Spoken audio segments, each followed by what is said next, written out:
আমাদের প্রশ্ন ছিল, আল্লাহ সারা জীবন শুনেছি তুমি হাসরের ময়দানে বিচার করো, তুমি তো বিচারক হবা। আল্লাহ ভালো কাজ করে যাওয়া মানুষগুলোকে বিচার করে জান্নাত দিয়ে দেবা। আল্লাহ খারাপ কাজ করে হাসরের ময়দানে যাওয়া লোকগুলোকে তুমি বিচার করে জাহান্নাম দিয়ে দেবা।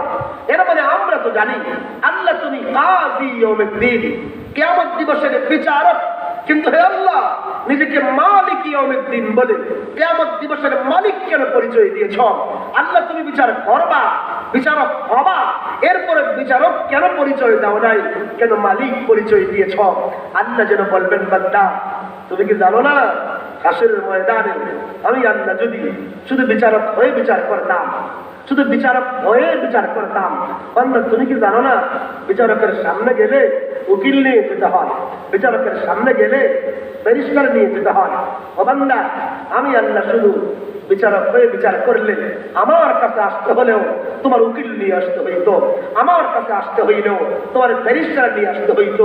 কিন্তু না না, আমি আল্লাহ মালিক ইয়াউমিদ্দিন হয়ে বিচার করব। আমার কাছে আসতে হলে উকিল লাগে না, আমার কাছে আসতে হলে ব্যারিস্টার লাগে না।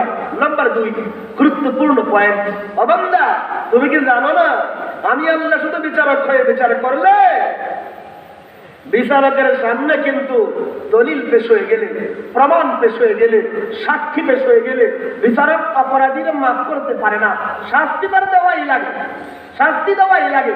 বিচারক কিন্তু ক্ষমার অধিকার রাখে না। বান্দা আমি আল্লাহ যদি শুধুমাত্র বিচারক হয়ে বিচার করতাম, তো আমার সামনে যখন তোমার বিরুদ্ধে অপরাধ সংক্রান্ত প্রমাণ পেশ হওয়া শুরু হয়ে যাইত, সাক্ষী পেশ হওয়া শুরু হয়ে যাইত, বান্দা তুমি কি মনে করছো তোমার গুনাহের কোনো সাক্ষী নাই? তুমি মনে করছো দরজা বন্ধ ছিল, তুমি মনে করেছো জানালা বন্ধ ছিল, তুমি মনে করেছো লাইট অফ করা ছিল, তুমি মনে করেছো সবাই ঘুমন্ত ছিল, দরজাও বন্ধ, জানালাও বন্ধ, লাইট অফ, স্বজনরা সবাই ঘুমন্ত।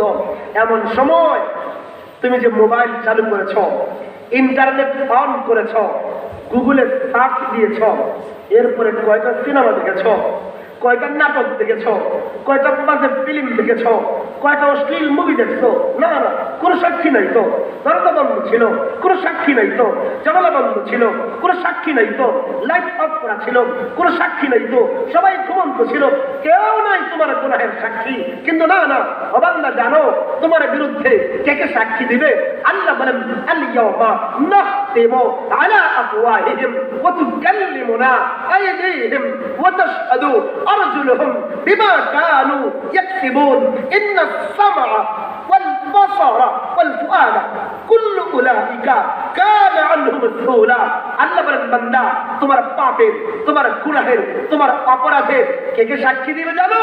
তোমার এই চোখ সাক্ষী দিয়ে বলবে সিনেমা কত দেখছো, নাটক কত দেখেছো, বাজে ফিল্ম কত দেখেছো, বেগানা নারী কত দেখছো, বাজে পোস্টার কত দেখছো।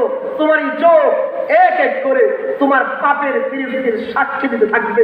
তোমার এই কান বলবে গান কত শুনছো, কান বলবে বাজে ফিল্মের আওয়াজ কত শুনছো, কান বলবে বাউল গান কত শুনেছো, কান বলবে হারাম কথা কত শুনেছো, কান বলবে কিবত কত শুনেছো, কান বলবে মানুষের দুষ কত শুনেছো। এইভাবে তোমার হাত বলবে কার থাপ্পড় মারছিলা, হাত বলবে তাকে খুন করতে গিয়েছিলা, হাত বলবে কার বিরুদ্ধে মিথ্যা মামলা লিখেছো। তোমার পা বলবে কার বাড়ি ভাঙতে গিয়েছো, পা বলবে কাকে হত্যা করতে গিয়েছো। তোমার এই অন্তর বলবে কত পাপ চিন্তা করেছো। আরে বান্দা, যে জমিনে দাঁড়িয়ে পাপ করেছো, এই জমিন পর্যন্ত তোমার জিন্দগির সব গুনাহের বিরুদ্ধে এক এক করে সাক্ষী দিতে থাকবে। তোমরা দুই কাদের দুই গোয়েন্দা ফেরেশতা তোমার পুরা জিন্দগির পাপের লিস্ট এক এক করে আমি আল্লাহর সামনে পেশ করে দেবে।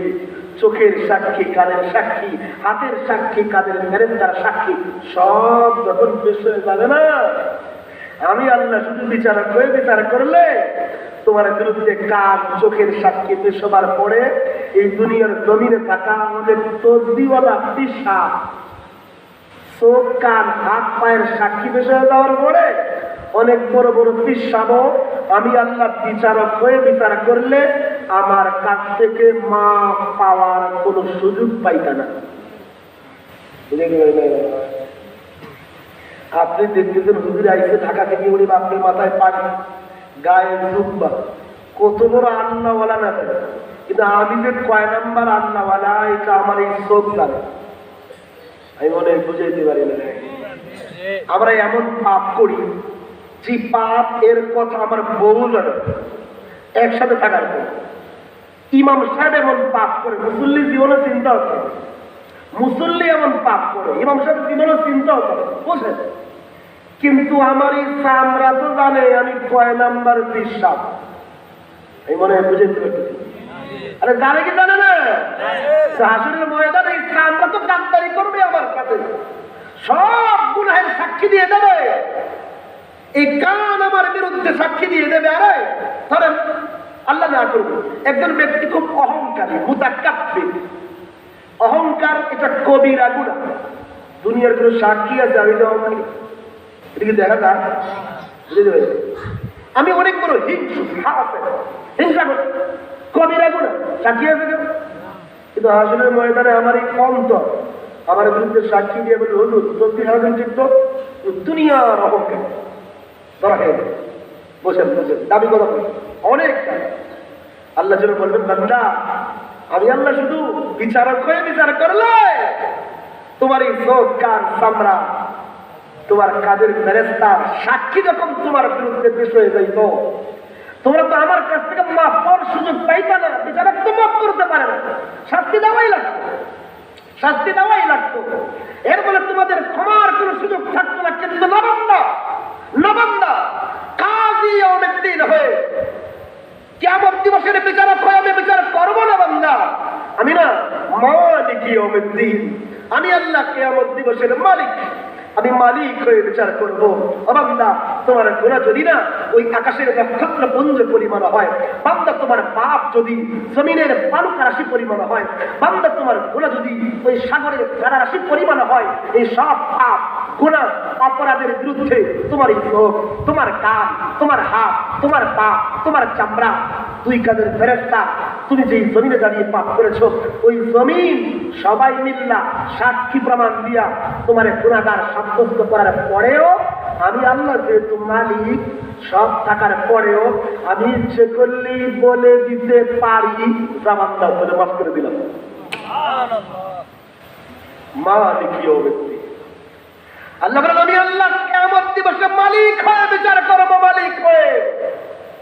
আরে মালিকের সামনে দলিল প্রমাণ সব থাকার পরেও মালিক ইচ্ছে করলে তারে ক্ষমা করে দিতে পারে।